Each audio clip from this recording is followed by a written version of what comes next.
suis ravie de vous accueillir dans mon autre monde pour faire la présentation, la review du Dream Keepers Tarot de Liz Huston.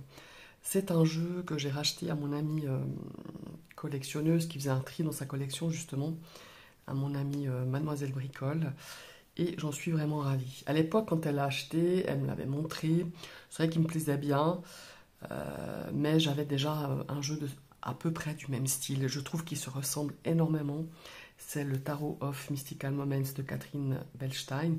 Ce sont justement des collages photos, hein, et je trouvais que finalement, voilà, il y avait un petit peu de ressemblance dans le style des illustrations, et en fait, je ne l'avais pas acheté. Et là, quand elle m'a dit, je me sépare de celui-ci, je dis, bon ben voilà, je l'achète. Il est quasi neuf, elle l'a très peu utilisé. Donc voilà, il arrive dans un coffret. Évidemment, c'est US Games, hein, c'est un US Games. Donc là, on a l'explication que c'est un tarot qui est inspiré justement d'inspiration Rider-Waite, hein, traditionnelle, et voilà, du Keepers aussi.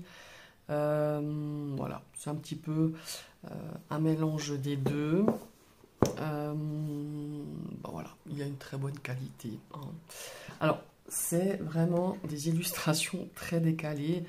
Il n'est pas nouveau, hein, il est sorti il y a déjà quelques temps. Donc on a un superbe livret tout en anglais, hein, de 180 pages. Voilà. Et franchement, je n'ai aucune idée de ce qu'il contient.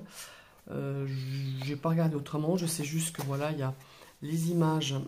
Comment est-ce qu'il faut dire?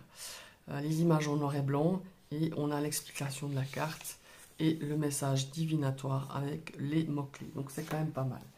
C'est un tarot que je ne conseille mais vraiment pas aux débutants, parce que alors oui, il est inspiré du Rider-Waite, mais bon, voilà, si on débute avec ce genre d'illustration, je pense que c'est un petit peu difficile à débuter avec celui-ci. En tout cas, moi personnellement, je ne le conseillerais pas. J'aime beaucoup l'ambiance de ce tarot, j'aime beaucoup, il fait un peu vintage. C'est pour ça aussi que je l'ai acheté. Enfin, j'ai eu vraiment... voilà, je savais de quoi il s'agissait, parce que j'avais déjà vu des reviews, elle me l'avait montré.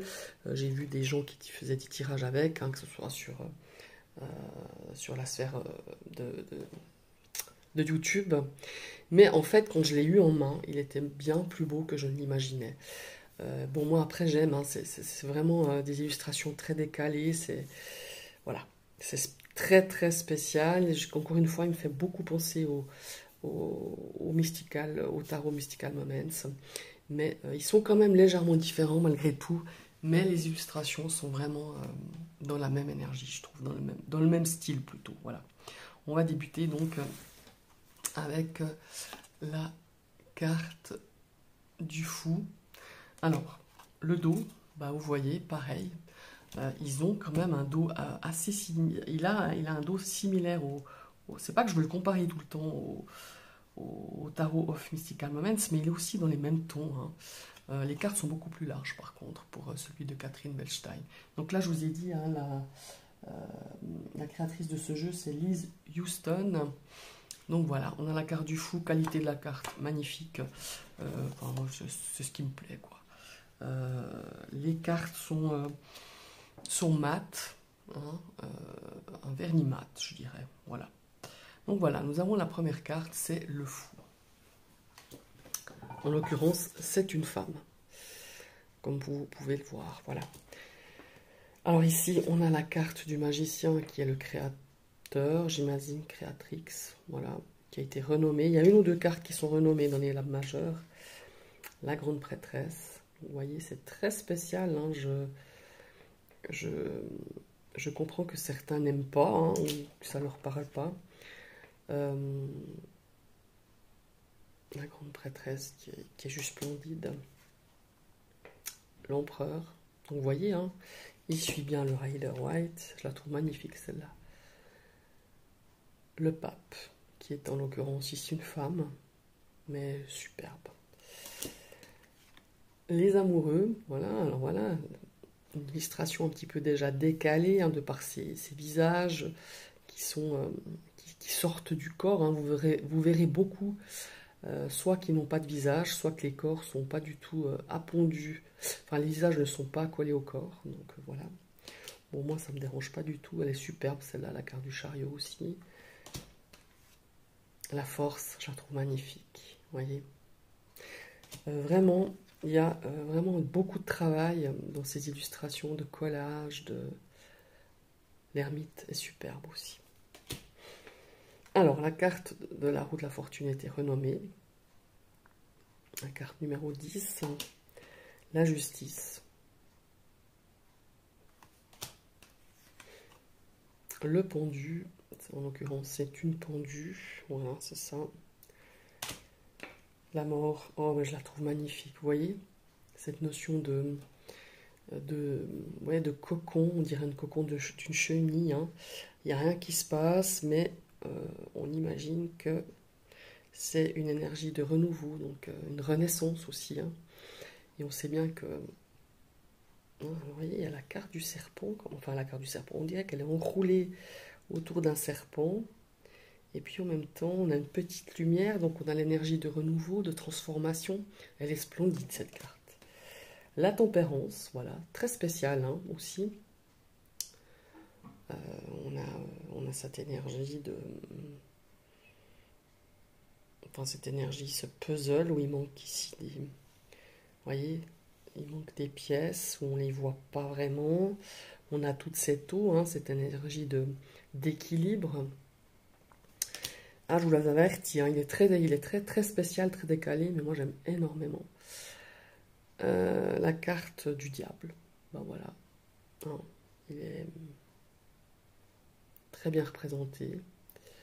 Est-ce qu'on a des chaînes par là? Pas forcément. Il y a une notion de tentation, je dirais, de séduction là. La tour. L'étoile.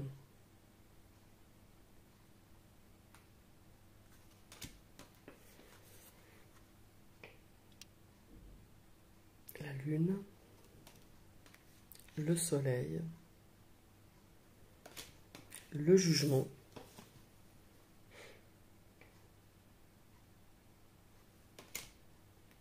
Et le monde. Donc ça, c'était les lames majeures. Maintenant, on va attaquer la série des épées. Nous avons l'as d'épée, 3 d'épée. Je le trouve très beau. Enfin, cette série, elles sont toutes belles, ces séries, mais celle-ci en particulier. Elles ont un côté sombre, hein, évidemment.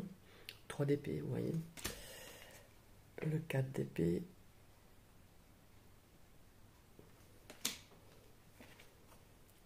D'épée.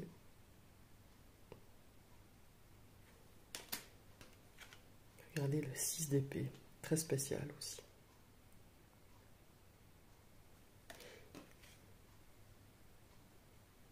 Sept d'épée. 8 d'épée. Vous voyez, on a les pieds, on dirait qu'ils sont liés. On voit que c'est des bateaux. On dirait qu'elle a les mains derrière le dos. Ouais. 9 d'épée. Bon, alors là, c'est très... Ouais. On ressent vraiment cette énergie de cauchemar. Ouais. Alors, 10 d'épée.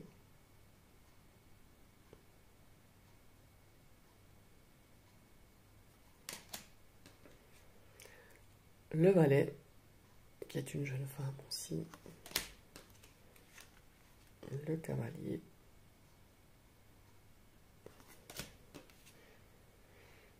On dirait une statue. La reine d'épée, hein, qui peut paraître insensible. Cet aspect de froideur, de... Ouais. Là aussi, le roi d'épée. Et nous passons à la série des deniers. L'as de denier. Le 2. Très particulière, celle-là aussi. Le 3 de denier.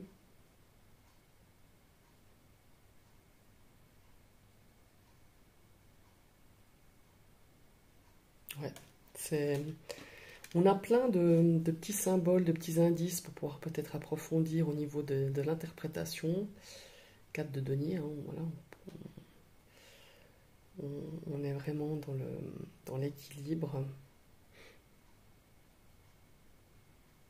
On pourrait, avec cet arbre, de se dire, comment il faut dire, de placer l'argent à long terme, ce qui peut nous rapporter 5 de denier,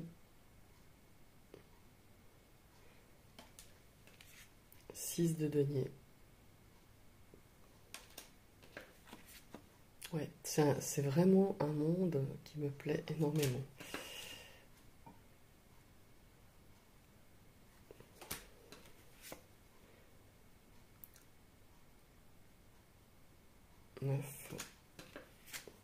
Le 10 de denier, superbe.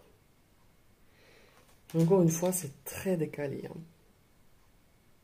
Puis faut pas oublier qu'on est dans le monde des rêves, hein, c'est un peu onirique tout ça. Donc, cavalier de denier, la reine,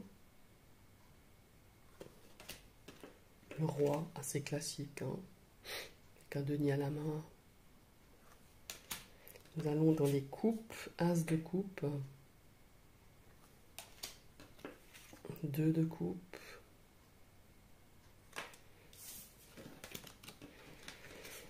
3 de coupe. Alors, vous voyez, vous me direz pourquoi je trouve qu'il n'est pas pour les débutants. Ce qui suit vraiment, hein, le rider, aussi dans les mineurs. Mais je trouve que c'est un monde assez... ouais, c'est assez décalé, je trouve. Les interprétations, elles sont spéciales. Et je pense que pour apprendre, après vous pouvez, hein, après chacun fait comme il veut, mais pour apprendre, moi je conseille toujours de prendre quand même un Rider Waite classique. Puis après, on peut se permettre ce genre de jeu. Une fois qu'on a bien en main les significations, les mots-clés, on peut se laisser justement tenter par ce genre de tarot.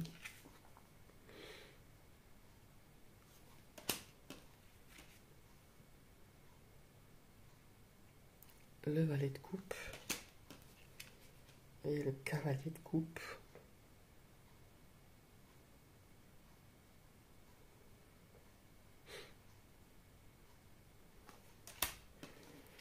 La reine de coupe. Donc vous voyez ici on a une lune. Hein. Et on a le roi de coupe aussi, qui n'a pas de visage, n'a pas de tête, mais il y a aussi une lune. Ouais, c'est très drôle. L'as de bâton, je trouve super sympa. J'ai beaucoup aimé cette illustration. Ça m'a beaucoup inspiré quand je l'ai vue. Voilà, les deux bâtons. Le 3. Vous voyez, on a les bateaux là. Enfin, un bateau, on scrute l'horizon, on planifie. Peut-être qu'on est prêt à partir pour un voyage, pour une nouvelle aventure. Regardez le 4 de bâton. Incroyable cette carte. Ouais, superbe. 5 de bâton. Là aussi, on a cette énergie d'action, de combat, d'entraînement, de conflit. 6 de bâton. Ben voilà, là, ici, on est dans la victoire, dans l'abondance, dans la reconnaissance. 7 de bâton. Vous voyez, on a une tête de, je sais pas, de corbeau, de pigeon, enfin d'un oiseau en tout cas. Regardez, le 8, c'est assez spécial hein, malgré tout. 9 de bâton, le 10 de bâton, regardez. Elle tient un miroir et elle a l'impression de voir une tête de mort. Là, c'est la fin de quelque chose, la fin d'un cycle. Hein. On a cette notion d'épuisement, de fatigue. Valet de bâton, pardon. Alors, ces valets sont souvent représentés par des femmes, je crois quasi tous. Hein. Le cavalier de bâton, la reine.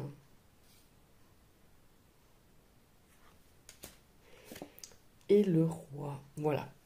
C'est un très beau jeu, je vous l'accorde, très spécial. Hein. Je ne l'ai pas beaucoup vu hein, sur la sphère YouTube. Je l'ai vu, au début qu'il est sorti, mais finalement on le voit très peu. Et je trouve que c'est bien dommage parce qu'il est vraiment super sympa. Enfin, en tout cas pour moi, je trouve Super cool. Dites-moi si vous le connaissez, si vous l'avez, comment vous le pratiquez, comment vous faites, quel genre de tirage avec, quel genre peut-être de thème. Moi, je sais que je l'ai utilisé plusieurs fois pour différents thèmes et je trouve qu'il est très intéressant. Très intéressant l'approche. Alors, au niveau du livret, j'ai pas vraiment regardé. Alors, il est en anglais. Après, bon, voilà, moi j'utilise, si je comprends pas, je prends le traducteur, mais voilà, peut-être que j'irai par la suite aller regarder un petit peu ce que la créatrice transmet au travers de ses messages, de ses interprétations divinatoires. Voilà. Je vous souhaite une très très belle soirée et à tout bientôt.